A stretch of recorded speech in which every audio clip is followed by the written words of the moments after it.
Channel की तरफ से आपका स्वागत करता हूं।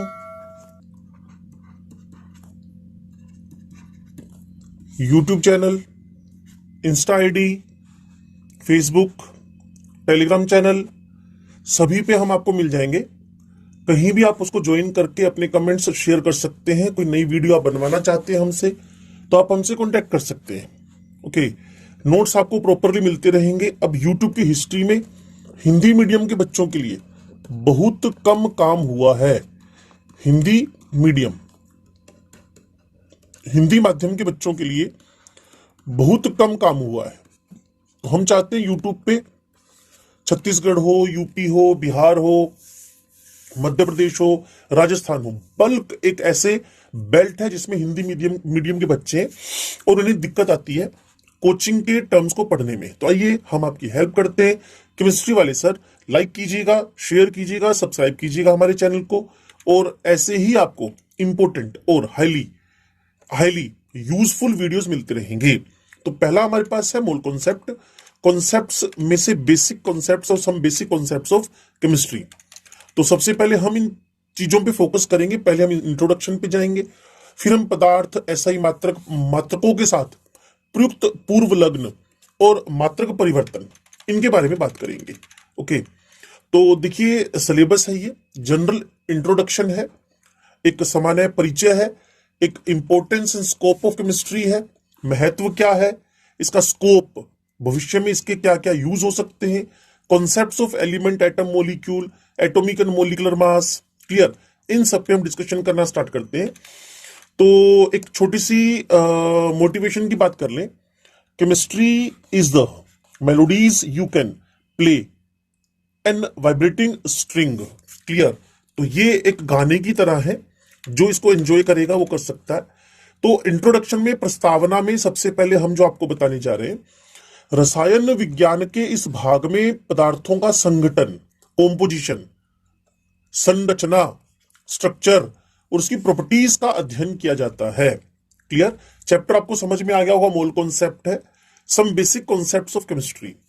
मूलभूत अवयव, परमाणु, जो फंडामेंटल पार्टिकल्स है, कंपोनेंट्स है, परमाणुओं तथा अणुओं द्वारा आसानी से समझाया जा सकता है।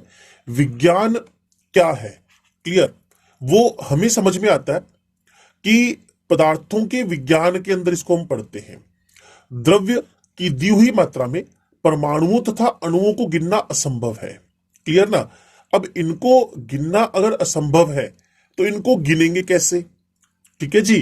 तो हम क्या करते हैं, इसको गिनने के लिए मोल कॉन्सेप्ट, मोल की अवधारणा और उसका उपयोग करते हैं। मोल की अवधारणा और उसका उपयोग करते हैं। तो ध्यान से क्लासिफिकेशन देख लें। यह पदार्थ है, ये इसका फिजिकल क्लासिफिकेशन है, ये केमिकल है, भौतिक और रासायनिक। भौतिक बेसिस पे सॉलिड, द्रव और gas, solid, liquid, gas. Solid क्या, ठोस क्या, जिसका आकार और आयतन, जैसे मैं यहां आपको एक सॉलिड क्यूब दे देता हूं, एक सॉलिड क्यूब दे देता हूं, तो इस सॉलिड क्यूब का मेरे पास आकार भी निश्चित है, आयतन भी निश्चित है। अगर मैं इस एक कंटेनर में आपको पानी भर के दे दूं, अगर मैं आपको पानी भर के दे दूं, उसके बाद मैं उसको इस कंटेनर में शिफ्ट कर दूं, वॉल्यूम तो फिक्स रहेगा, 2-2 लीटर मान लीजिए, बट उसका जो शेप है वो बदल गया है। निश्चित आयतन लेकिन निश्चित आकार नहीं है। यहां जो गैस के बारे में बात कर ले, चाहे मैं उसको किसी गोले में भर दूं, चाहे उसको मैं किसी बीकर में भर दूं, क्लियर, तो उसका उसी 1 लीटर से 2 लीटर में शिफ्ट करने पर वॉल्यूम भी बदल जाएगा, आयतन भी बदल जाएगा और आकार तो निश्चित है ही नहीं। क्लियर। तो कुल मिलाकर शुद्ध पदार्थ, रासायनिक जो कॉम्पोजिशन हो रहा है, रासायनिक जो क्लासिफिकेशन हो रहा है, वर्गीकरण हो रहा है, उसमें शुद्ध पदार्थ तथा मिश्रण है।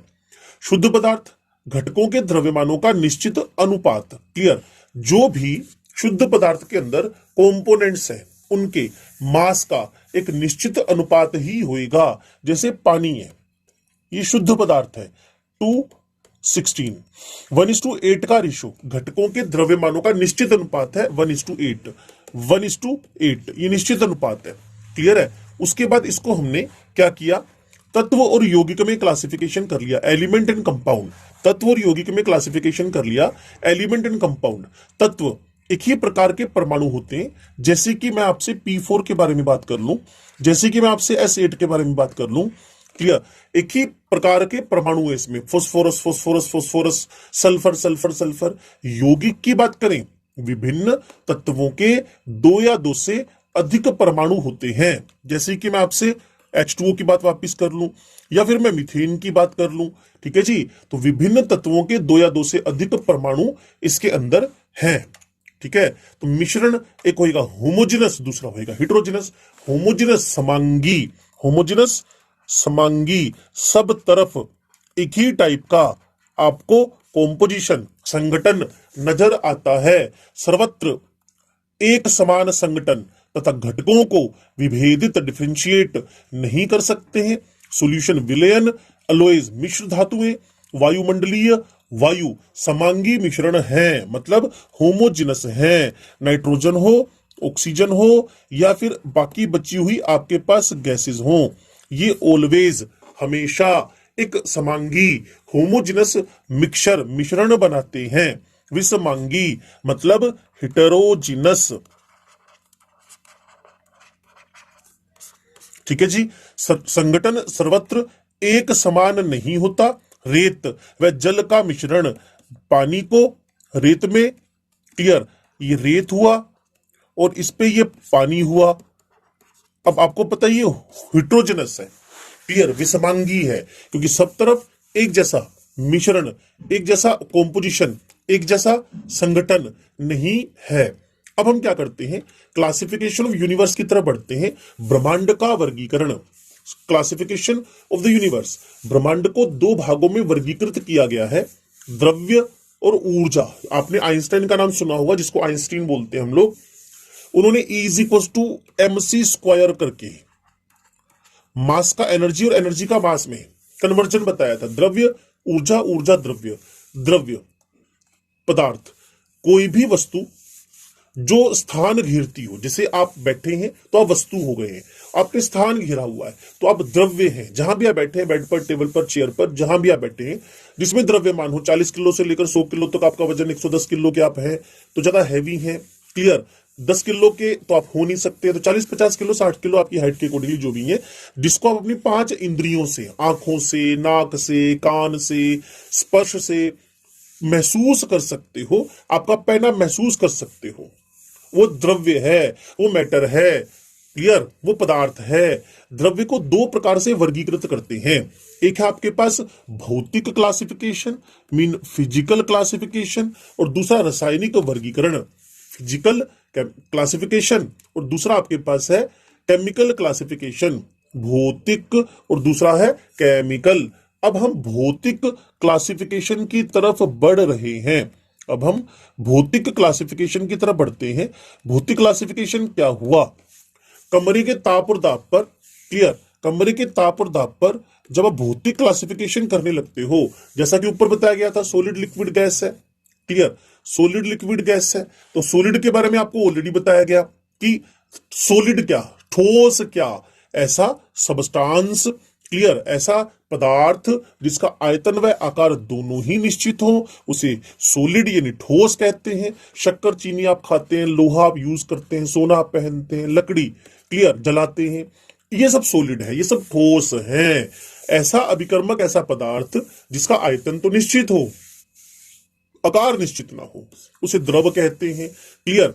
जिस पात्र में रखोगे उसके जैसा वो आकार, शेप ले लेगा। जल, दूध, तेल, पारा, अल्कोहल, ये सब इसी कैटेगरी में आ रहे हैं। जब हम गैस की बात करने लगे, ऐसा अभिकर्मक, ऐसा पदार्थ जिसका ना तो आयतन निश्चित हो और ना तो आयतन निश्चित है, ना ही उसका आकार निश्चित है, क्लियर, ना ही उसका आकार निश्चित है, ना ही उसका आकार निश्चित है, ठीक है जी। तो ये आपको जिस पात्र में रखा जाएगा उसी का शेप ले लेगा।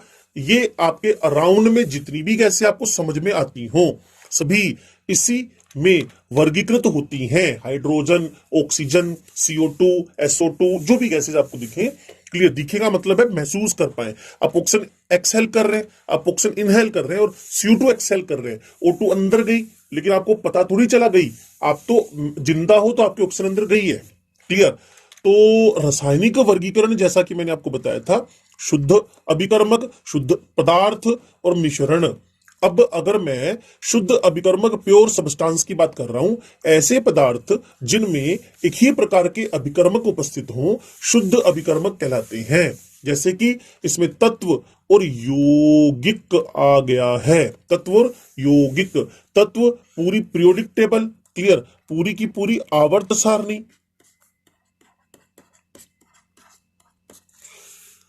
सोडियम मैग्नीशियम कैल्शियम, ये सब ये तत्व हैं। यौगिक की बात करें तो HCl, वाटर, CO2, HNO3 इत्यादि, ये सब आपके पास यौगिक हैं। यौगिक क्या हुआ, यौगिक क्या हुआ, यौगिक शुद्ध अभिकर्मक के अंदर तत्व और यौगिक हैं। और मैंने आपको ऊपर भी बताया था, मैंने आपको ऊपर भी बताया था कि तत्व वो होएगा, तत्व वो होएगा जो कि एक ही प्रकार के परमाणु से बना हो।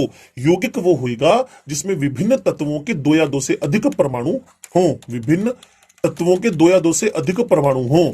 जैसा कि मैं आपको ऊपर दिखा पा रहा हूं कि मेरे पास अगर कौन है, अगर मेरे पास सोडियम मैग्नीशियम कैल्शियम है तो तत्व है। HCl, वाटर, CO2, HNO3 है, शुगर है, ये सब मेरे पास यौगिक हैं। शुद्ध अभिकर्मक 2 प्रकार के होते हैं, तत्व और यहां मैंने आपको लिख कर दिया यौगिक, जैसा कि मैं आपको ऊपर एक्सप्लेन कर चुका हूं, स्पष्ट कर चुका हूं। अगर मैं तत्व की बात करूं, ऐसे शुद्ध अभिकर्मक जिसमें एक ही प्रकार के परमाणु उपस्थित हों तत्व कहलाते हैं। क्लियर। अब हमने धातु भौतिक अवस्था के आधार पर, ठीक है जी, धातु, अधातु और उपधातु, metal, clear, non metal and metalloid. पहला वाला आपके पास मेटल है, दूसरा अधातु है मतलब नॉन मेटल है, तीसरा आपके पास मेटलोइड है, उपधातु है जिसमें धातुओं और उपधातुओं के, धातुओं और अधातुओं के दोनों के गुण होंगे। क्लियर। जब आपको पीरियोडिक टेबल पढ़ाएंगे, आवर्त सारणी, तो वहां आपको बताएंगे 80 से 90% तो एक छत्र राज कर रहे हैं, कौन, धातु। क्लियर। फिर एक लेडर शेप, एक सीढ़ी नुमा नीचे की तरफ एक लाइन लेकर आएंगे जो धातुओं को अधातुओं से अलग करती है, और उस लाइन के अराउंड जो आसपास जो पड़े होंगे वो उपधातु होंगे, वो उपधातु होंगे। सिलिकॉन, आर्सेनिक, एंटीमनी, ये सब किस कैटेगरी में आ रहे हैं, उपधातु, जिसके अंदर धातु और अधातु दोनों के गुण हो, मेटल और नॉन मेटल के गुण हो, वो मेटलोइड कहलाता है। तो अब हम कंपाउंड मतलब यौगिक के बारे में पढ़ रहे हैं। ऐसे शुद्ध पदार्थ जिनमें एक से अधिक विभिन्न प्रकार के परमाणु उपस्थित हो, जैसा कि मैं आपको बता चुका हूं। मेरे पास ग्लूकोज है मान लीजिए, ठीक है, तो ये यौगिक है जिसमें एक से ज्यादा प्रकार के परमाणु हैं, उचित रासायनिक विधि के द्वारा सरलतम पदार्थ में परिवर्तित किए जा सकते हैं। जैसे मैंने आपको डिस्टिलेशन, आसवन की बात की, ठीक है जी। ऐसे मेरे पास एक क्रिस्टलीकरण है, उसकी अगर मैंने बात आपसे की तो हम क्या कर सकते हैं, उनका सेपरेशन, उनका पृथकीकरण कर सकते हैं, उनको अलग अलग कर सकते हैं, उनके अवयवों के गुण धर्म से ये अलग, जैसे HCl होगा, क्लियर, इससे मान लो मैंने हाइड्रोजन क्लोरीन अलग कर लिया तो HCl के गुणधर्म हाइड्रोजन क्लोरीन के गुणधर्म से बिल्कुल भी मैच नहीं करते, ठीक है जी। तो मिश्रण की बात करें, मिश्रण के लिए मैं आसवन, क्रिस्टलीकरण और क्रोमेटोग्राफी, क्लियर, वो यूज करूंगा। ऐसे पदार्थ जिसमें एक से अधिक प्रकार के पदार्थ उपस्थित हो। आप कभी शिकंजी आपने पी होगी,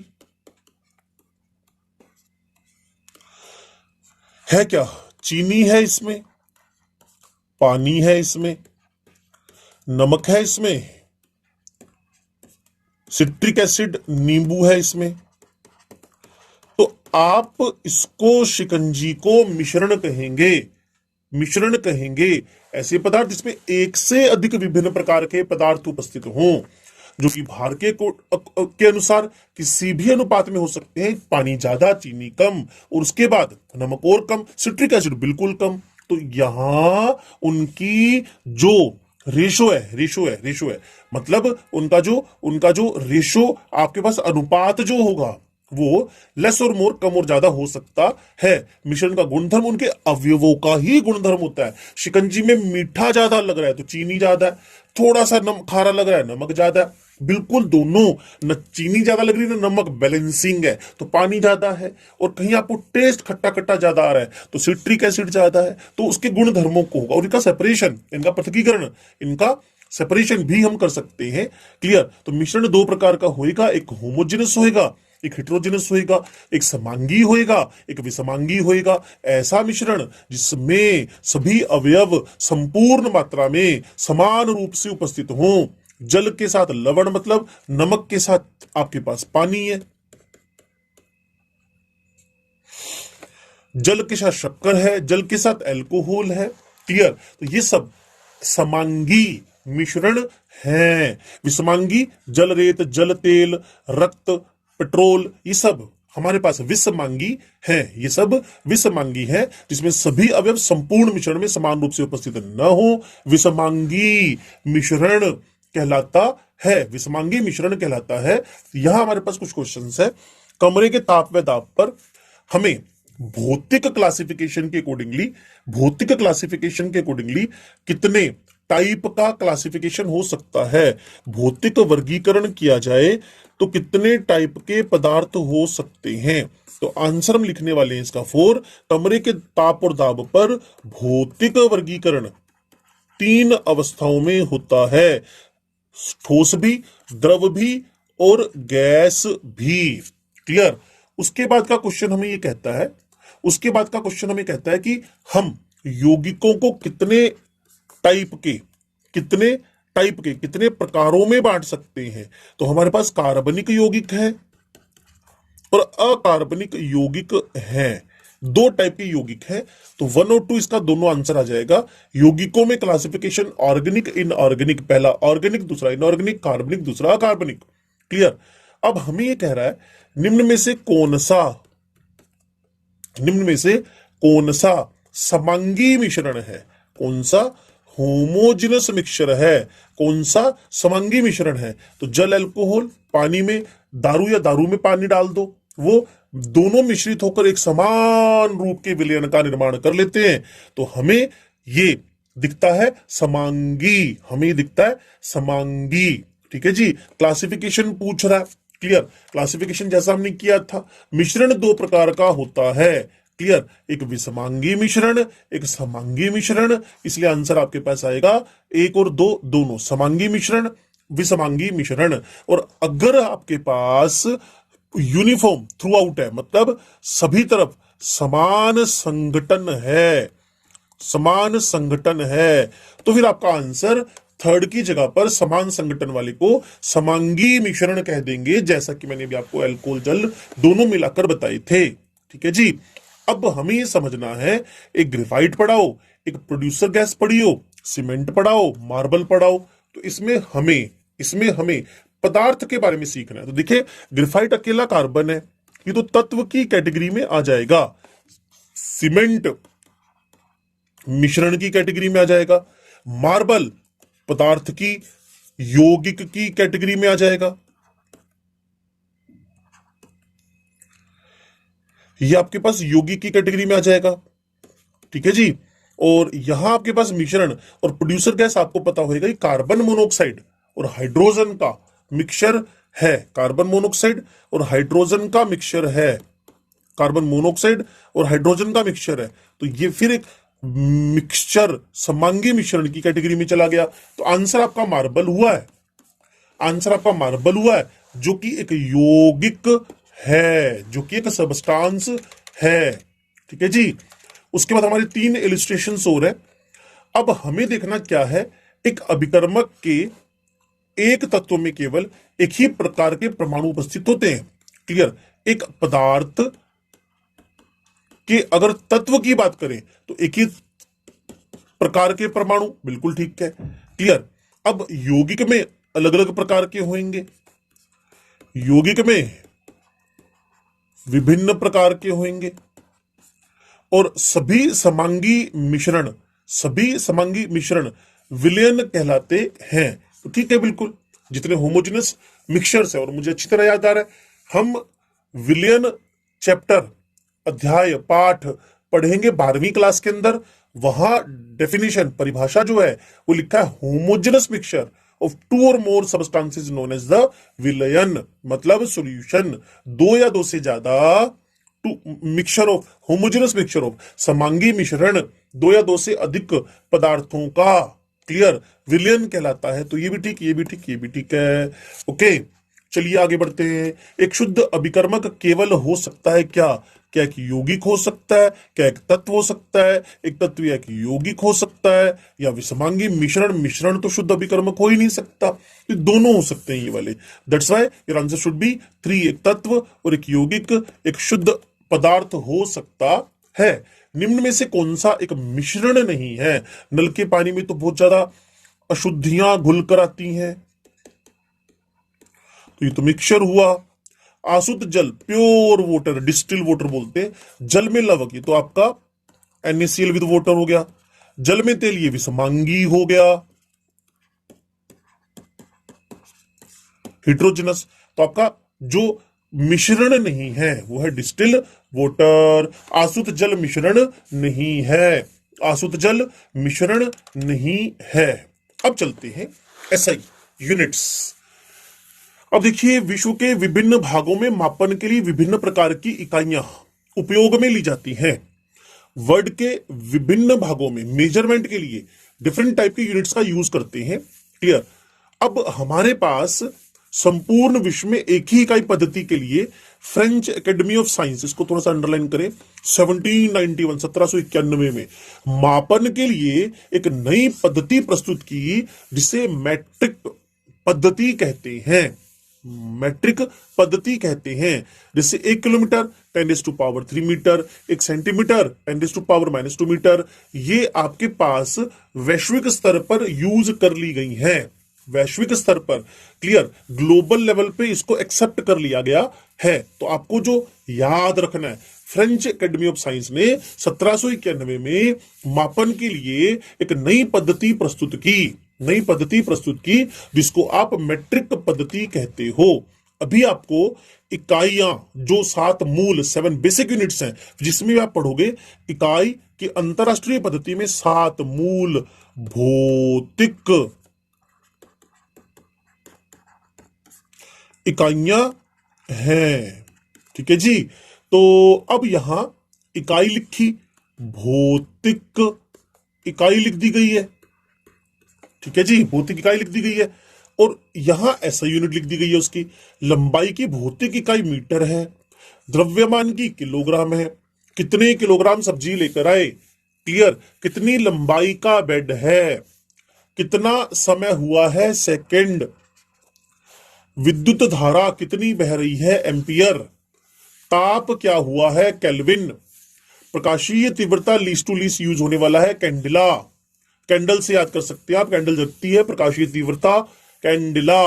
पदार्थ की मात्रा, वो तो ग्राम किलोग्राम में द्रव्यमान हो गया, मात्रा को हम हमारी केमिस्ट्री में मोल से लिखेंगे, small m kg, small s ampere, k cd and mole. इन 7 को याद रखें, इससे डेरिवेटिव बन जाएंगे। इससे जब आप फिजिक्स का यूनिट डायमेंशन पढ़ेंगे, यूनिट एम डायमेंशंस पढ़ेंगे, क्लियर, तो आपके पास ये 7 बेसिक यूनिट्स के बारे में आपसे जरूर बात करेगा वो। अब हमारे पास मात्रकों के साथ प्रयुक्त पूर्व लग्न प्रीफिक्सेस यूज्ड विद यूनिट्स। मान लीजिए आपको SI पद्धति में गुणक प्रतिपादित करती है, जैसे 10⁻³ के बारे में बात कर रहा है। आप बोले कि मुझे 1000 ग्राम को, 10⁻³ ग्राम्स को किसी एब्रिविएशन से छोटे तरीके से लिखना है, तो आप 1 kg लिख देंगे, 1 किलो। सो 10⁻³ रिप्रेजेंट किलो, 10⁻6 क्या रिप्रेजेंट कर रहा है, 9 क्या रिप्रेजेंट कर रहा है, -3, ये सब क्या रिप्रेजेंट करते हैं, तो ये हम पावर घातें लगाकर, पावर, क्लियर, 3 की गुणक में होगी, 3 के मल्टीपल में होगी, 3 के टेबल में होगी। जैसे कि आप मेरे साथ टिके, आधारभूत मात्रकों के साथ प्रयुक्त कुछ पूर्व लग्न, जैसे डेसी बोले, क्लियर, मैं इंपोर्टेंट भी मेंशन कर दूंगा इसके अंदर, जैसे डेसी बोले, सेंटी बोले, मिली बोले, माइक्रो बोले, नैनो की बात कर ले, pico, femto, clear, atto, deca, hecto, kilo, mega, giga, tera, peta, exa. तो इसमें से सबसे इंपॉर्टेंट एक डेसी है, ये 10⁻⁻1 है। क्लियर, सेंटी 10⁻⁻2 है, सेंटीमीटर बोलते हो आप लोग। मिली 10⁻⁻3 है, माइक्रो 10⁻⁻6 है, नैनो 10⁻⁻9 है। क्लियर, ये पिको है 10⁻12 है। ये आपके पास फर्मी है। क्लियर, 10 फर्मी, फेम्टो भी बोला गया है, इसको फर्मी भी बोलते हैं, इसको फर्मी भी बोलते हैं, फर्मी भी बोलते हैं। 10⁻⁻15 फेम्टोमीटर, फर्मी। ये मेरे पास है एटोमीटर, यहां से डेका शुरू हो गया, ये मेरे पास हेक्टो शुरू हो गया, ये मेरे पास किलो, जैसे ऊपर बताया था मैंने।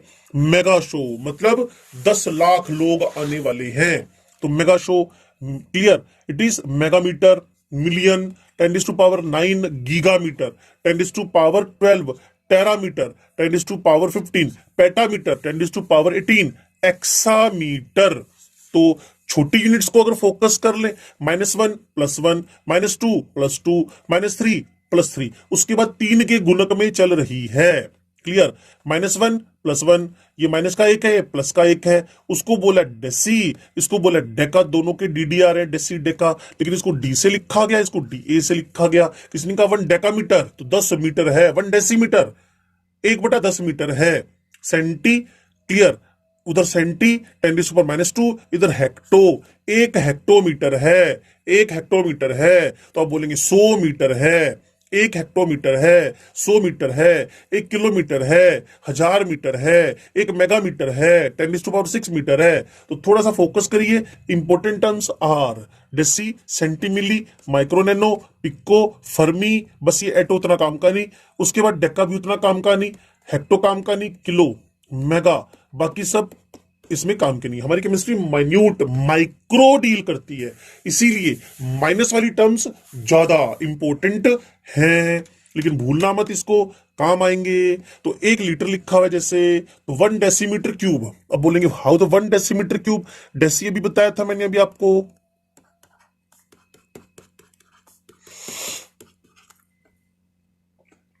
ये डेसीमीटर क्यूब। अब आप सोचिए, जब डेसी को 1/10 1/10 1/10 लिख दिया गया है, ओके, 1/10 1/10 लिख दिया गया, डेसीमीटर क्यूब। ऊपर आप देखें 10⁻⁻1, ये मैंने 10⁻⁻1 अब जो मीटर क्यूब है, जब उसको सेंटीमीटर क्यूब में बदलेंगे, क्लियर, डेसी को तो मैंने बदल ही दिया, तो वो आपके पास चला जाएगा सेंटीमीटर के अंदर, मीटर को 100 100 100, और इतने समझदार आप हैं ही, ठीक है, तो बन जाएगा 1000 सेंटीमीटर क्यूब। बड़ी सिंपल सी बात है, 1 लीटर में 1 डेकामीटर क्यूब है, 1 मिलीलीटर में 1 सेंटीमीटर क्यूब है। क्लियर, तो कन्वर्जेंस करते रहिएगा। इसके लंबाई में बहुत कम यूज होगा हमारी केमिस्ट्री में, इतनी केमिस्ट्री में पढ़ा रहा हूं 2500 सालों से, तो माइल बहुत कम यूज होता है, गज बड़ा यूज कम यूज होता है, फुट कम यूज होता है, इंच का यूज कभी कभी कभी कभी कभी कभी रेयरेस्ट। आप हाँ, नॉर्मल लाइफ में आप थोड़ा सा बात करने में अपनी लैंग्वेज को इफेक्टिव बनाना चाहते हैं तो आप कर सकते हैं। एंगस्ट्रम बहुत ही ज्यादा यूज होएगा। कौन? Angstrom 10⁻⁻10 metre, 10⁻⁸ centimetre. टन बड़ा कम यूज होएगा, क्विंटल कम यूज होएगा, किलोग्राम जनरली यूज होता है, पाउंड पाउंड वैसे यूज नहीं होता। 1 किलोग्राम में 1000 ग्राम है, सबको पता ही होएगा। 1 ग्राम में कितने मिलीग्राम है, वो भी कभी कभी आपको मोल कॉन्सेप्ट के क्वेश्चन कर रहे हो तो यूज हो जाएगा। हाँ, काम की बात, 1 AMU, 1 AMU, तो 1 AMU 1/Na है, जिसको आप मास ऑफ 1 प्रोटॉन भी कहते हैं, जिसको आप मास ऑफ 1 प्रोटॉन भी कहते हैं, जिसको आप मास ऑफ 1 प्रोटॉन भी कहते हैं। क्लियर, जिसको आप मास ऑफ 1 प्रोटॉन भी कहते हैं, 1 AMU 1/Na mass of proton भी कहते हैं। तो 1 AMU में 1.67 × 10⁻⁻24 ग्राम्स है। वॉल्यूम में 1 लीटर, अभी पीछे भी बताया था, 1 डेसीमीटर क्यूब 1 लीटर को रिप्रेजेंट कर रहा है। क्लियर, यहां आपके पास कैलोरी है। क्लियर, इसको याद करें बस, 1 कैलोरी में कितने जूल है। उसके बाद कभी यूज होएगा तो ऑन स्पॉट, वहां हम ज्यादा इसको यूज कर ले, इसके रट्टे मत मारने बैठ जाना।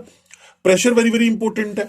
मोल कॉन्सेप्ट में रेयरेस्ट हम यूज करेंगे, लेकिन जरूरत पड़ेगी तो एक्चुअली होता है कि जब प्रैक्टिस कर रहे हो ना तो वहां उसको यूज करें तो याद भी हो जाती है। अभी रट्टा मारोगे भूल भाल जाओगे। तो आप देख लो जाउल्स हो गया और इस अर्ग हो गया, ये सब ऊर्जा ऊर्जा की एनर्जी की यूनिट्स है। एटीएम 1 वायुमंडल 760, बस इतना याद रखो, फिर नीड होएगी तो हम इसको वापस रेक्टिफाई कर लेंगे। ये हमारी केमिस्ट्री में रेयरेस्ट यूज होता है, लेकिन मेडिकल के पॉइंट ऑफ व्यू से देखो तो नहीं यूज है, फिर भी हमें इसको याद करना चाहिए ऑन स्पॉट। फारेनहाइट में कोई क्वेश्चन तो करते नहीं, हम केल्विन में करते हैं, तो वो केल्विन का कन्वर्जन हमें आता ही है। तो सोच समझ के लिखा है तो पढ़ना है, लेकिन लिखा है तो यही पेपर में आएगा, वो मैं आपको बताता जा रहा हूं कि ऐसा ऑलवेज नहीं होता। कुछ और पूर्व लगना है, प्रीफिक्सेस आगे लगने वाले, हाँ कुछ और प्रीफिक्सेस हैं, जैसे centimetre, semi, half, half semifinal होता है ना, जैसे सेमीफाइनल, आधा फाइनल, सेमी, सेंटी नहीं सेमी, क्लियर। ऐसे आपके पास सरस्क्वी है, लेकिन यूज नहीं होता। ट्राई 3, पेंटा 5, हेप्टा 7, नोना 9, अनडेका 11, ऑर्गेनिक केमिस्ट्री में आएगा ट्राईडेका 3 और 10, पेंटाडेका 5 10, हेप्टाडेका 7 10, नोनाडेका 9 10, क्लियर है। मोनो ऑक्साइड तो 1 ऑक्सीजन, कार्बन डाइऑक्साइड तो 2 oxygen, clear. Tetra carbon tetrachloride 4, okay. Benzene hexachloride 6, clear. It is cyclo octa tetraene, octa octa 8, clear. Decalin 10, dodeca sodium आपके पास डोडेकेन, मतलब dodecane, डोडेकाइल ऐसा करके एक एसडीएस आता है, सोडियम डोडेकाइल सल्फोनेट, आपकी टूथपेस्ट में डला हुआ है 12, क्लियर। टेट्राडेका, हेक्साडेका, ऑक्टाडेका, इकोसा, एक इकोसेन स्ट्रक्चर होता है बोरोन का, बोरोन 12 का, इकोसाहेड्रल, इकोसाहेड्रल 20 फेस होते हैं उसके अंदर, इकोसाहेड्रल। तो जैसे जैसे टर्म आएंगी ना बच्चे, वैसे वैसे आपको समझ में आती चली जाएंगी। अब गोल्डन की पॉइंट्स है, फिर इलुस्ट्रेशंस है, क्लियर। अब आपके पास जो फोर्स है, बल है, इसकी यूनिट न्यूटन लिखी जाती है। न्यूटन इसी प्रकार कार्य की उष्मा की इकाई को जाउल्स लिखते हैं, क्लियर। इकाइयों के संकेत बहुवचन नहीं होते, 10 सेंटीमीटर 10 सेंटीमीटर नहीं लिखना होता कभी भी, क्लियर। जैसे जूल पर मोल को जूल इस तरीके से भी लिख सकते हो, क्लियर ना। लेकिन जैसे जूल्स पर मोल है तो जे पर मोल लिखेंगे ना कि जूल्स मोल इनवर्स, क्लियर है। तो आपके पास है आधार इकाई के साथ पूर्व लग्न प्रयुक्त होते हैं, जैसे 1000 मीटर, तो मीटर आधार इकाई है, 7 फंडामेंटल यूनिट्स, एक्सेप्शन, यद्यपि किलोग्राम द्रव्यमान की आधारभूत इकाई है, क्लियर, क्योंकि किलोग्राम में किलो ही पूर्व लग्न है तो इसका अपवाद हो जाएगा, क्लियर। अब देखिए आप, जैसे पावर 3 लिख दिया मैंने, आपको सेंटीमीटर क्यूब, मीटर क्यूब, इसको 3 नहीं बोलना, सेंटीमीटर 3 नहीं बोलना, इसको आपने क्यूब ही बोलना है। तो वैसे कोई खतरनाक था नहीं, छोटी क्लासेस में आप पढ़ते आते हो इन सब चीजों को, क्लियर। अब इसने पूछा है कि 7 फंडामेंटल यूनिट में इसमें कौन सी वाली है 7 फंडामेंटल, ये मैंने आपको था कैंडल, यानी आपके पास इंटेंसिटी ऑफ लाइट, लाइट की, प्रकाश की तीव्रता, 2 लीटर वायुमंडल, 2 लीटर एटीएम को आपको अर्क्स में कन्वर्ट करना है। तो इसका कन्वर्जन मैं आपको बता देता हूं, थर्मोडायनेमिक्स में बड़ा काम आएगा। 1 लीटर एटीएम के अंदर, क्लियर, 101.3 जूल है। तो सोचिए यहां 2 लीटर एटीएम है, तो 2 इंटू 101.3 जूल, और 1 जूल में 10⁻⁷ अर्ग होते हैं, ठीक है जी। तो आपके पास कैलकुलेशन करके ये 202.6 हो जाएगा, 10⁻⁷ इसके साथ रह जाएगा। तो मेरे प्रैक्टिस के थ्रू आप जा सकते हो। 2 एटीएम को आपने सेंटीमीटर एचजी में, देखो 1 एटीएम लिखा हो तो 760 mm ऑफ एचजी है, या इसको 76 सेंटीमीटर ऑफ एचजी लिख सकते हो, ठीक है। और अगर यही 2 हो जाए तो डबल कर दो, 76 इंटू 2 कर दो, आंसर आ जाएगा आपके पास 152। 20 डेसीमीटर क्यूब, 20 लीटर, मिलीलीटर में कन्वर्ट करना है, हो गया। 59 फ़ारेनहाइट को डिग्री सेंटीग्रेड में बदलना है, फॉर्मूले का डायरेक्ट यूज करें, यहां 59 पुट कर दें, 15 डिग्री। क्लियर। इसके बाद है मोल कॉन्सेप्ट, जिसके क्वेश्चंस आपके पास बनना शुरू हो जाएंगे। न्यूमेरिकल पार्ट अब ज्यादा हो जाएगा, न्यूमेरिकल पार्ट अब ज्यादा हो जाएगा। तो हमारे चैनल को लाइक, शेयर, सब्सक्राइब करना ना भूलें। हिंदी मीडियम का एक्सक्लूसिवली सिर्फ और सिर्फ केमिस्ट्री वाले सर पे 11th 12th का कंप्लीट कंपटीशन वाला सिलेबस हम आपको अवेलेबल करवा रहे हैं। और कोई 11वीं क्लास में भी है तो गलती से भी छोड़ना मत, इसको पढ़ना जरूर। 12वीं क्लास भी अगर बोर्ड देने वाले हो तो छोड़ना मत, पढ़ना जरूर। Like, share, subscribe. केमिस्ट्री वाले sir, Insta ID same, Telegram channel same, Facebook भाई की क्लास के अंदर पेज केमिस्ट्री वाले सर। तो अगले लेक्चर का इंतजार करें, पार्ट 2 आपके पास आएगा। क्लियर। Mole concept. कमेंट करना मत भूलिए, नेगेटिव कमेंट भी दीजिए, हमें अपने आप को सुधारने का मौका मिलेगा। निंदक नियरे राखी।